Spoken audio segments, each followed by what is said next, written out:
এখন আমরা দেখব জনপ্রশাসন মন্ত্রণালয়ের 20টি শূন্য পদের যে নিয়োগ সার্কুলারটা হয়েছে সেখানে কোন কোন পদের সার্কুলারটা হয়েছে।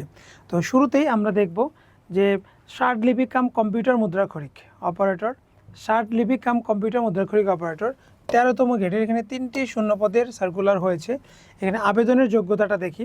কোনো শিক্ষিত বিশ্ববিদ্যালয় হতে স্নাতক বা সমমানের ডিগ্রি থাকতে হবে, অবশ্যই কম্পিউটার প্রশিক্ষণ প্রাপ্ত হতে হবে এবং ষাট লিপিতে গতি ইংরেজিতে 70 এবং বাংলায় 45 থাকতে হবে এবং কম্পিউটার টাইপিংয়ে ইংরেজিতে 30 এবং বাংলায় 25 শব্দ আপনাকে টাইপিং স্পিড থাকতে হবে এবং computer word processing, email, fax পরিচালনায় অভিজ্ঞতা থাকতে হবে।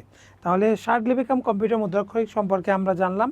এখন আমরা পরবর্তী যে পদটা আছে অফিস সহায়ক 20তম গ্রেডের এখানে 17টি পদের সার্কুলার হয়েছে। আবেদনের যোগ্যতা কোনো শিক্ষিত বোর্ড থেকে মাধ্যমিক স্কুল সার্টিফিকেট, এসএসসি বা সমমানের পরীক্ষায় উত্তীর্ণ হলে এই অফিস সহায়ক পদে বাংলাদেশ পাবলিক অ্যাডমিনিস্ট্রেশন জনপ্রশাসন মন্ত্রণালয়ে আবেদন করতে পারবে।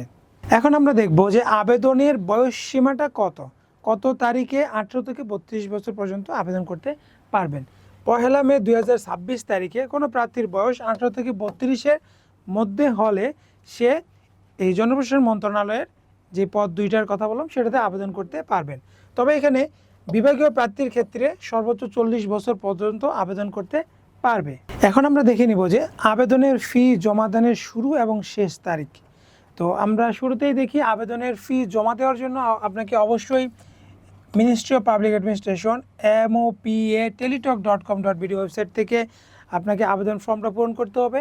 আবেদনের ফি এবং আবেদনপত্র জমা দেওয়ার তারিখ 12 মে 2026 সকাল 10টা থেকে আবেদনের শেষ তারিখ 4 জুন বিকেল 4টা পর্যন্ত। এখানে কিন্তু বিকেল 4টা উল্লেখ করে দিয়েছে।